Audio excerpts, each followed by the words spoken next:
Il se passe quelque chose dans le monde, quelque chose d'invisible mais puissant. Les conflits se multiplient, les alliances se brisent, les peuples s'agitent. Mais au milieu de ce tumulte, un silence sacré s'installe. Un silence que seuls les cœurs éveillés entendent. Et toi qui écoutes ces mots, peut-être que ce message t'était destiné. Car il ne s'agit plus de politique, il s'agit de toi. Et si l'apparition du Mahdi te concernait plus que tu ne le crois, prépare-toi. Ce que tu vas entendre pourrait changer la façon dont tu vois le monde et ton rôle dedans. 1. Tebboune. Le signal d'Alger, en apparence, Abdelmadjid Tebboune est un président comme tant d'autres. Un homme d'État d'un pays du Maghreb, engagé dans les rouages complexes de la politique moderne. Mais regarde de plus près, sens au-delà des mots, et tu verras un homme qui ne marche pas uniquement sur les sentiers diplomatiques balisés, mais sur des lignes invisibles tracées depuis des siècles. Depuis quelque temps, l'Algérie change de posture. Elle quitte certains partenariats, en redéfinit d'autres, s'affirme sur des dossiers sensibles, sans tapage, mais avec fermeté. Tebboune ne fait pas de bruit, mais chaque silence devient une déclaration. Ce n'est pas seulement de la politique, non. Certains y voient une orchestration, un alignement avec un calendrier plus ancien que la vieille République, plus profond que les intérêts économiques. Et une question commence à émerger chez ceux qui lisent entre les lignes. Tebboune répond-il à une prophétie? Ou pire pour certains, la prépare-t-il le pacte du désert? Dans les dunes brûlantes du sud algérien, là où le sable porte la mémoire des saints, des résistants et des ermites, une histoire circule encore, murmurée entre les murs des vieilles zaouïas. Il y a de cela des siècles, un vieux marabout, réputé pour ses visions nocturnes, aurait été visité en rêve par une lumière qu'aucun soleil n'égale. Cette lumière lui aurait transmis une parole. Quand le monde tremblera de ses propres mains, les terres de l'Ouest se lèveront par l'appel d'un juste. Le lendemain, ce marabout aurait conclu un pacte secret avec un sultan, un pacte pour préserver l'identité, la dignité et la foi, même quand les nations se perdront dans les illusions du pouvoir. Ce pacte serait toujours conservé, dans un coffret en bois d'olivier, au cœur d'une zaouïa isolée, fermée au regard profane. Seuls quelques sages y auraient encore accès. Et selon certains initiés, c'est ce pacte qui aurait été discrètement évoqué dans un entretien entre Tebboune et un chef religieux récemment. Une simple coïncidence? Ou bien une réactivation symbolique de quelque chose de plus vaste, de plus ancien, qui dépasse la simple politique? Image suggérée à l'écran. Plan lent de dunes sahariennes au coucher du soleil. Manuscrits anciens posés sur des tapis poussiéreux. Visages silencieux d'anciens imams regardant vers l'horizon.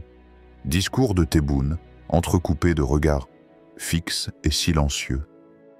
Analyse subtile. Il faut bien comprendre. Dans certaines traditions, le rôle d'un dirigeant n'est pas toujours celui d'un maître du monde. Parfois, il est celui du gardien des seuils, celui qui retient ou ouvre, celui qui prépare sans se montrer. Tebboune ne fait pas de discours messianique, il ne cite pas le Mahdi, ni ne parle d'eschatologie. Mais certains actes sont plus prophétiques que 1000 mots. Regarde les tensions actuelles entre Alger et Paris. Observe l'effritement des alliances anciennes, le renforcement de liens avec des pays de l'Est, et surtout, cette présence croissante du mot « dignité » dans ses discours. La dignité n'est pas un concept vide. C'est l'un des noms cachés de l'attente du juste. Le Mahdi. Et toi, que vois-tu dans ces gestes? Une simple stratégie politique ou une préparation discrète au retour d'un ordre supérieur? Et si le pouvoir ne résidait pas dans ce que l'on dit, mais dans ce que l'on tait, que cherche Tebboune? Ou plutôt, qui attend-il d'eux? Trump, la higle au service d'un plan divin. Donald Trump. Un nom qui divise, Un homme au langage brutal, souvent incompris, parfois insulté, rarement ignoré. Mais à y regarder de plus près, cet homme est un mystère. À travers les tempêtes politiques, les accusations, les procès, les scandales, il est toujours là, intact. Comme s'il était protégé par une force invisible ou conduit par une destinée que lui-même ne comprend pas. Et maintenant, il revient. Plus tranchant, plus décidé, porté par une énergie que ses adversaires ne peuvent expliquer. Dans certains cercles religieux américains, évangélistes, mais aussi mystiques plus ésotériques, on ne parle plus de Donald Trump comme d'un simple président, mais comme d'un instrument, un outil, un déclencheur, celui qui prépare la chute d'un monde pour qu'un autre émerge. Une légende andalouse, rarement connue, relate une ancienne vision transmise par un érudit soufi. Quand l'aigle survolera les sables et que le lion tournera le dos au nord, alors le juste s'élèvera entre deux continents, et la vérité dormante secouera l'Orient. L'aigle, dans cette vision, représente le pouvoir impérial, la nation qui s'élève au-dessus des autres. Aux yeux du monde moderne, l'aigle est l'Amérique. Et Trump, dans ses discours, incarne cette domination assumée, cette force écrasante qui ne s'excuse jamais d'être au sommet. Mais ce n'est pas tout. En 2024, lors d'un meeting passé presque inaperçu, il a prononcé une phrase étrange. « Nous n'avons plus besoin de l'ancienne carte du monde. Une nouvelle ère commence. » Pas de contexte, pas d'explication.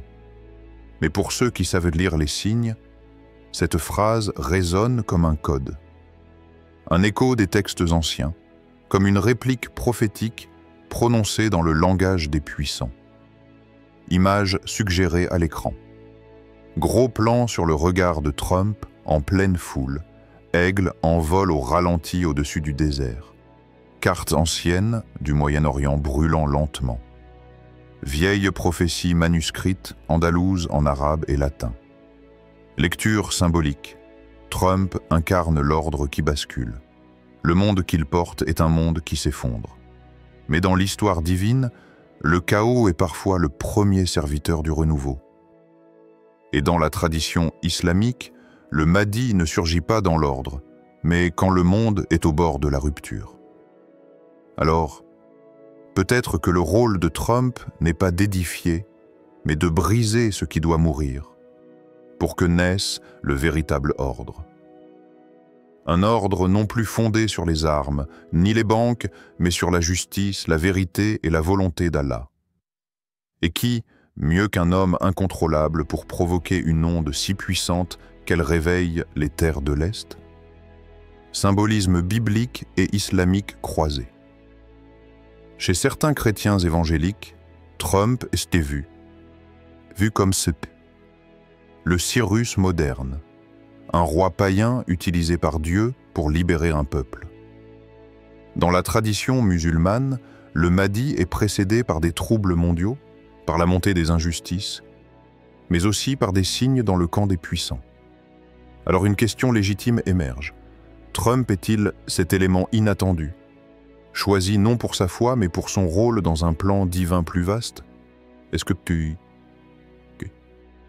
que les puissants savent quelque chose que nous ignorons?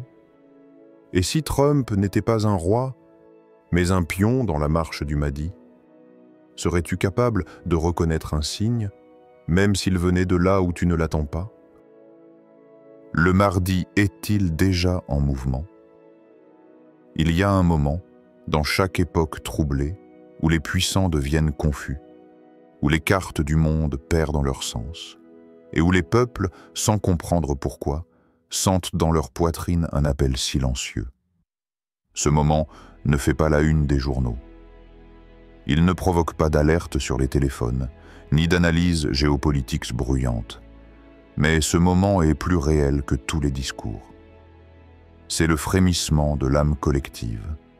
C'est ce que les anciens appelaient le mouvement invisible, celui qui précède la venue du juste, celui qu'on ne voit pas, sauf si on regarde avec le cœur Le Mahdi ne se révèle pas à travers les médias, il ne fait pas campagne, il ne convoque pas les foules. Il traverse le monde comme un souffle de vérité, d'âme en âme, et prépare ceux qui doivent le reconnaître. Il n'a pas besoin de drapeau, il n'a pas besoin d'armée, car son armée est faite de cœurs éveillés, histoire. Le veilleur inconnu. Dans une région reculée d'Irak, une vieille mosquée abandonnée fait face à la pluie, solitaire, oubliée, mangée par la poussière. Mais un homme y a été vu, toujours seul, toujours au même endroit, toujours la nuit. Il ne parlait pas, il ne mendiait pas. Il priait, nuit après nuit, qu'il pleuve ou qu'il vente.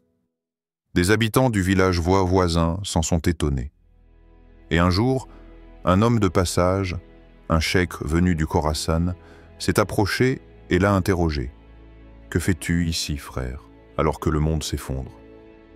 L'homme leva doucement la tête et répondit. « Je suis là pour les préparer. Ils ne savent pas ce qui approche. » Le lendemain, il avait disparu. On ne l'a plus jamais revu. Mais ceux qui l'ont aperçu affirment avoir ressenti une paix étrange en sa présence. Une paix qui transperçait les doutes et les illusions. Vision spirituelle. Le Mahdi n'est pas simplement un homme. Il est un souffle, une vibration spirituelle, un rappel divin dans les cœurs des hommes. Il traverse le monde comme une onde qui ne fait aucun bruit, mais qui secoue les âmes endormies. Il visite les prières nocturnes, il habite les rêves, il chuchote aux âmes qui cherchent encore la lumière au fond de leur solitude. Et pendant que les nations s'arment, pendant que les chefs s'affrontent, lui prépare en silence un peuple invisible, un peuple sans bannière, sans orgueil, sans pouvoir, mais plein de lumière. Verset « Et vous ne saurez pas quand viendra le décret, sauf si Allah le veut » Sourate Al-Mudathir 64, 31. Tu ne le verras pas dans les débats politiques, tu ne l'entendras pas à la radio. Mais parfois, dans la douleur d'un cœur, dans les larmes d'un repentir, dans la force d'une prière au cœur de la nuit, il passe, il touche, il réveille, il prépare. Un homme marchant dans le désert, silhouette, solitaire à l'aube, un tapis de prière trempé sous la pluie, un minaret effacé par la brume, des gens en prière dans des pièces sombres, en silence, des étoiles tournant lentement dans le ciel, et toi, es-tu prêt à être guidé? Ou attendras-tu que tout s'effondre pour ouvrir les yeux? Si le Mahdi marchait dans ton quartier, le reconnaîtrais-tu par ses mots? Ou seulement parce que ton âme ressent en silence? 4. L'âme et le complot. Ce que l'on ne te dit pas. Pas, le plus grand champ de bataille, n'est ni à Washington, ni à Alger, ni même à Jérusalem. Il est en toi. Là où personne ne regarde. Là où les caméras ne filment pas. Là où les dirigeants n'ont aucun contrôle, sauf s'ils volent ton attention. Ce que l'on ne te dit pas, c'est que ce monde moderne n'est pas neutre. Il est construit pour t'endormir, pour t'arracher à ton intuition, pour te faire douter de ce que tu ressens vraiment au fond de toi quand tout s'éteint. Tu crois que ton combat est à l'extérieur. Mais le vrai complot est spirituel. Ceux qui gouvernent les écrans, les récits d'actualité, veulent éteindre ta lumière intérieure. Ils veulent que tu oublies ton origine, ton but et ta finalité. Pendant que l'agitation du monde retient ton regard, le Mahdi rassemble dans le silence. Pas par les chaînes d'information, mais par les chaînes de l'âme. Allah a semé en toi une lumière que nul ne peut éteindre, sauf si toi-même tu la laisses mourir. Et cette lumière, c'est une alarme, un rappel, un signal. Tu sais, cette sensation d'être en décalage. Quand tu entres dans une pièce et que tu ressens que tu n'es pas comme les autres. Quand tu pleures sans savoir pourquoi. Quand tu regardes le ciel et que ton cœur te parle dans une langue que tu ne comprends pas. Quand tu entends parler du Mahdi et qu'une partie de toi frémit sans savoir pourquoi, c'est peut-être ton âme qui réagit à l'approche. Parce qu'il y a quelque chose que ton cœur sait, mais que ta raison n'ose pas encore formuler. Il y a des vérités que l'on ne lit pas, des vérités qui se ressentent. Histoire, le rêve du veilleur. Une femme musulmane, vivant en banlieue parisienne, sans lien apparent avec l'eschatologie, fit un rêve étrange. Elle n'était ni religieuse ni mystique, juste une âme perdue qui priait parfois, le cœur fatigué. Dans son rêve, elle se vit au milieu d'un immense désert. Il faisait nuit, et tout autour d'elle, des gens dormaient à même le sol. Des milliers. Elle aussi, au début, dormait. Mais un bruit la réveillait. Un murmure, ou plutôt un prénom prononcé très doucement à l'oreille. Un homme marchait lentement entre les dormeurs. Il avait un visage illuminé, ni jeune, ni vieux. Un regard qui transperçait. Il s'approchait de chaque personne et murmurait un prénom. Lorsqu'il est arrivé près d'elle, il s'est penché. Et quand il a soufflé le prénom à son oreille, elle s'est réveillée en larmes. Sans comprendre pourquoi, elle a saisi un stylo et elle a écrit ce qu'elle avait entendu. Un seul mot, Mahdi. Ce jour-là, elle s'est mise à prier. Pas comme avant, pas mécaniquement, mais comme si elle répondait à un appel qu'elle ignorait depuis longtemps. Combien d'âmes vivent ce genre de signes et les étouffent? Combien en ressentent, mais doutent, par peur de paraître fou? Mais dis-moi, n'est-ce pas plus fou de croire que tout cela n'a pas de sens? Verset du Coran, et vous ne saurez pas quand viendra le décret, sauf si Allah le veut. Sourate Al-Mudathir, 64-31. Et toi? Et si cette sensation bizarre que tu ressens parfois n'était pas une coïncidence? Et si ces intuitions, ces silences lourds que tu portes dans ton cœur étaient des messages d'en haut? Et si Allah t'envoyait déjà des signes, mais que ton regard était trop attaché à ce monde pour les voir? Es-tu prêt à écouter ce que ton âme sait déjà? Ou attendras-tu que tout s'effondre pour ouvrir enfin les yeux? 5. Appel final. Et si le mardi venait pour toi? Si tu es encore là à écouter ces mots, ce n'est pas un hasard. Rien ne l'est vraiment quand il s'agit de l'âme. Peut-être qu'un simple scroll t'a amené ici. Peut-être qu'une force que tu ne peux nommer t'a poussé à cliquer. Mais sache une chose, au-delà des intrigues politiques, au-delà des noms et des nations, il y a toi, oui, toi, unique, fragile, mais infiniment précieux. On parle souvent du Mahdi comme d'un événement extérieur, une figure historique, une révolution politique. Mais si c'était bien plus que cela, et si sa venue était d'abord une révolution intérieure, un souffle sur ton cœur, un réveil dans ta nuit, un appel à briser le voile entre toi et la vérité. Et si le Mahdi venait pour toi, pas pour te juger, pas pour te dominer, mais pour te rappeler qui tu es vraiment. Pas ton nom ni ton métier, mais ton essence, ton but, ton pacte oublié avec Allah. Car ce monde moderne a été conçu pour te distraire, pour remplir tes journées, mais vider ton âme. On te pousse à courir, à consommer, à t'exposer, à plaire. Mais qui te pousse à revenir à toi-même, à prier dans le secret, à pleurer dans la nuit, à t'interroger sur ce vide que rien ne comble? Le Mahdi ne vient pas pour les puissants. Il ne viendra pas applaudi sur les plateaux de télévision, ni invité par les dirigeants. Il viendra dans le silence. Et seuls ceux qui auront un cœur sensible à l'invisible le reconnaîtront. Tu sais de quoi je parle. Ces soirs où tu sens que quelque chose approche. Ces frissons soudains sans explication. Ces larmes que tu caches quand tu penses à l'état du monde. Cette intuition que ta vie n'est pas censée être ordinaire?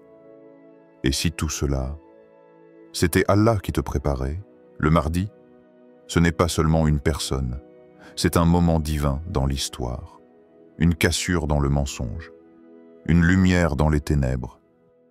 Il vient pour ceux qui cherchent encore, malgré leurs fautes, ceux qui sont tombés, mais qui refusent d'abandonner.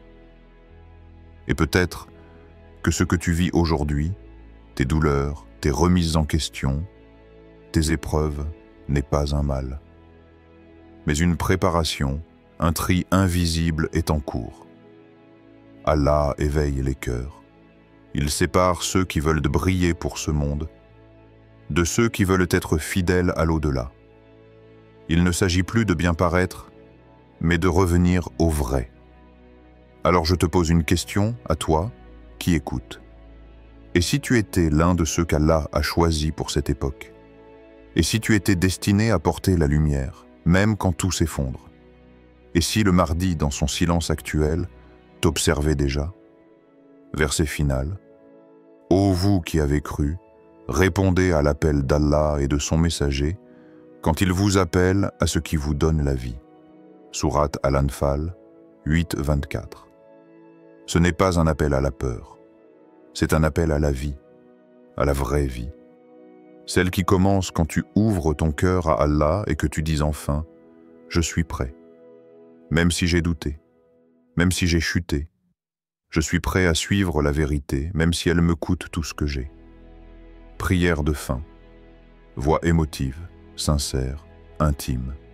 Ô Allah, fais de nous des cœurs éveillés, ne nous laisse pas dans l'ignorance quand ton ordre descend. Purifie-nous des illusions du monde. Fais de nous les partisans de la justice, ceux qui reconnaîtront ton signe et qui suivront le mardi sans hésitation. Même s'il est seul, même s'il est caché, fais que notre foi nous mène à lui. Amin. Le Mahdi n'est pas qu'un homme qui viendra gouverner. C'est un miroir pour ton âme, un rappel vivant que l'heure approche. Et si tu ressens quelque chose, une chaleur dans la poitrine, un frisson, un pressentiment, c'est peut-être ton cœur qui répond déjà à l'appel. N'attends pas de voir des signes dans le ciel. Commence par regarder à l'intérieur, car peut-être que le Mahdi ne viendra pas pour les foules, mais pour toi, seul dans le silence de la nuit. Et Allah sait ce que ton âme espère en secret.